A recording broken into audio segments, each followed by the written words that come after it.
Hello everyone, welcome to today's lecture session.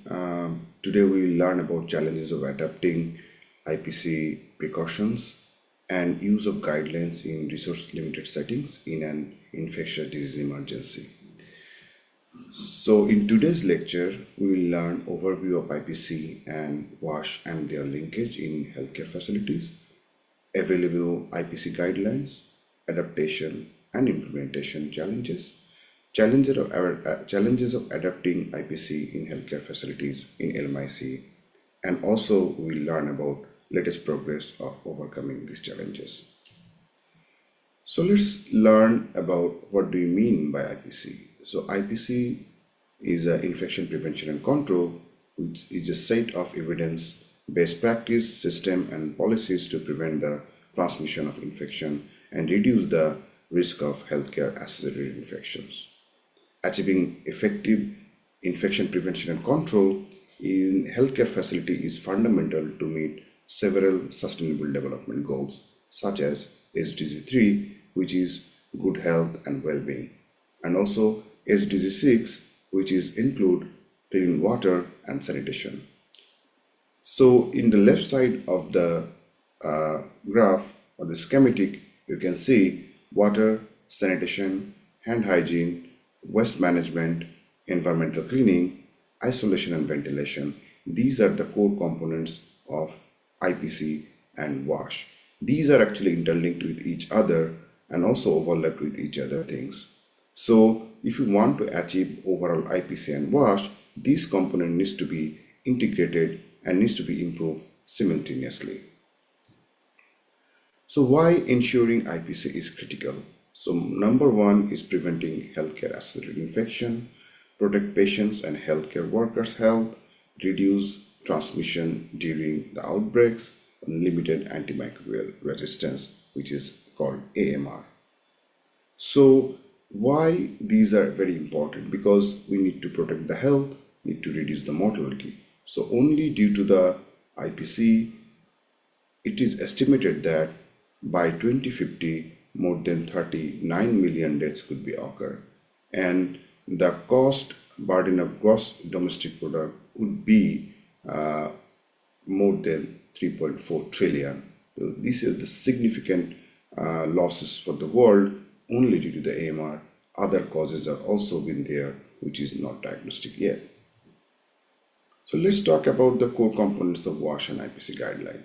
So we know that these are the 6 important core components reported by WHO, which is hand hygiene, use of personal protective equipments, environmental cleaning and waste management, standard and transmission-based procedures and precautions, surveillance and IPC program, outbreak of specific guidelines, particularly COVID-19, Ebola, and other outbreaks.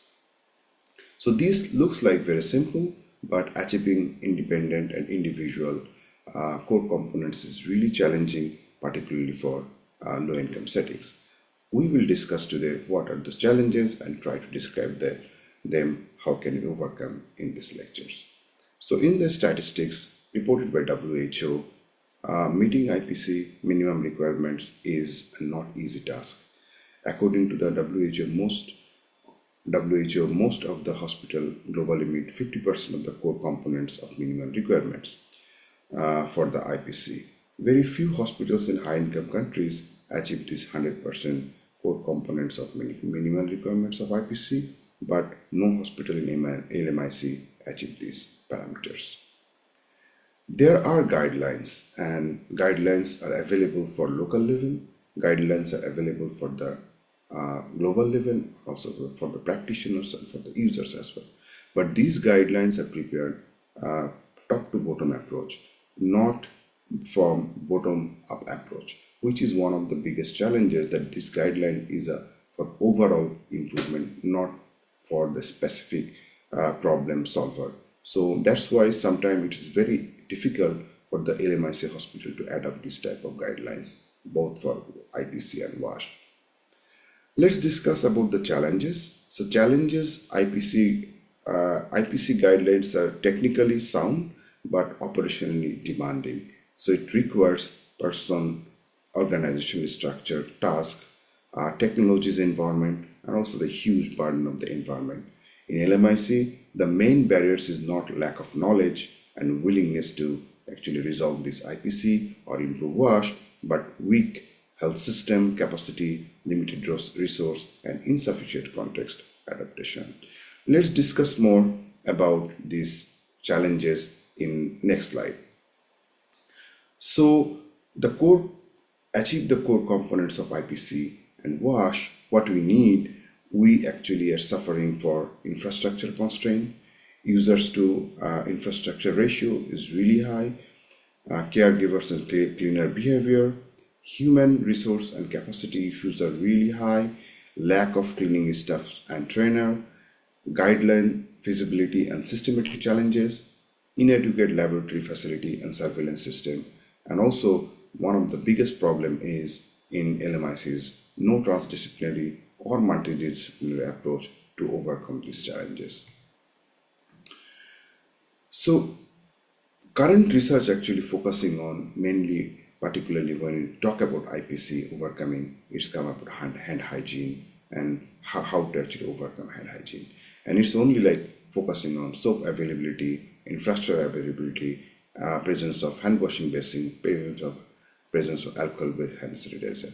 Training and its compliance is another area where there are lots of research going on, and research is going on environmental cleaning as well. Let's have a look to this infrastructure. Why infrastructure is one of the biggest concern for managing IPC. So in the hospital, there are different type of people come every day, and different type of combinations of the people are everywhere. So in this region of the hospital, you can find that in the inpatients and outpatient block is also there. So inpatients block, patients usually share their own ward with their caregivers, and the caregivers ratio is one patient for about 3 caregivers come in LMIC, which is additional burden. Patients always also share some sanitation and hygiene facility with staff, and this is called shared facility. This also actually patient and staff has individual, they have their individual block, they use their own wash and sanitation and hygiene facilities for them. So there are the users differences within a single unit of the institutions, that is patient, caregiver, staff, shared facilities, gender segregated things, and also like mixed user as well in healthcare facility, and disabled friendly sanitation and hygiene facilities also there. So you have to consider this. Without considering this, it will be not easy to actually achieve the WASH in healthcare facility and IPC services. Poor infrastructure, including the sanitation and hand washing facilities, is very critical. In our research, we have found that overall 30% of the toilets are broken and 65% toilets are dirty. These data is coming from not only from the rural area, but also from the in capital city Dhaka, where there are large hospitals up there. And in the right side picture, you can see 30% of the basin are broken and 36% basin are not actually clean, which added the burden of poor hand hygiene. And we found only 9% of the hand washing basin equipped with the hand washing soap. So these are one of the critical challenges. If we don't actually improve this, the infection can be transmitted from the toilet to the ward, and the patient can transmit the bacteria and virus and all the pathogens to the ward, and patient can be deteriorated. As I already mentioned, the crowding within the hospital is one of the biggest. Per square meter, there is how many patients or how many people can stay. It's not actually, there is no guideline for LMICs. So if the people are high, how the wash facility and hygiene facility and IPC service will be improved. So you can see the queue in the ticketing, in the inpatient service. At the right side of the picture, you can see additional beds are placed there, and in the middle of the picture, you can see the queue in the outpatient service. And these are one of the biggest challenges, put load of the IPC amenities and facilities, and most of the time it's overcrowded, and that's why cleaners and other staff are not able to actually clean properly with the existing resource. Another important thing is that the poorly designed recommendations for hand hygiene practice. So from our recent study, we have found that people always not able to actually recall the complex hand washing events and hand washing steps. So they also recall the simple steps like wet hand, just rub the soap within the hand and the rinse out the soap with the water. If we like push more about the more step of hand washing step, which is recommended by WHO or CDC, this is very difficult for the caregivers to actually achieve this. Also, the number of event of hand washing, which is different from the community settings, and most of the caregiver during the caregiving, it's not very much easy for them to adapt this hand washing key times to wash their hands after touching or after the caregiving. Ratio for the doctors and patients is one of the biggest concern, that one patients actually have to treat more than 50 to 100 patients every day, and all the guidelines is also prepared for mainly for the doctors and healthcare professionals, not for the caregivers of the patients. So they actually can be actually spreader within the hospital. So this is another challenge, is that we have to have something that actually teach the patients and their caregivers about the IPC and wash within their healthcare facility. Lack of cleaning staff, lack of training of the cleaning staff, and cleaning staffs are always been like engaged with other things that is led by the directors or ward masters. They guide rather than cleaning, they are engaged with other work, and there never been remuneration or any reward for their hard work. They never get that. So that's another things we need to actually focus on the cleaners safety, cleaners behavior, and their dignity. Nowadays, like there are PPEs available. The PPE quality is not actually based on the local level situation. So in Bangladesh and this Southeast Asian nation has the humid country, and if you use the inappropriate PPE, inappropriate gloves, and inappropriate mask, it will be very much discomfort to the healthcare workers, which hinder utilize and using the PPE most of the time. So we need to actually contextualize the design of the PPE based on the need of the healthcare professionals. Innovation is another important thing, where only soap is an alcohol-based hand sanitizer is available in a healthcare facility, but healthcare facility in a low-income setting is like a public place where keeping soap is very difficult, and also like basin design, toilet design is also like household level settings. So that's why you need to consider for the public place, and quality of the design should be actually industrial grade and should consider the crowd and consider the ratio of the users while you design the basin and while you share the soap or hand washing basin.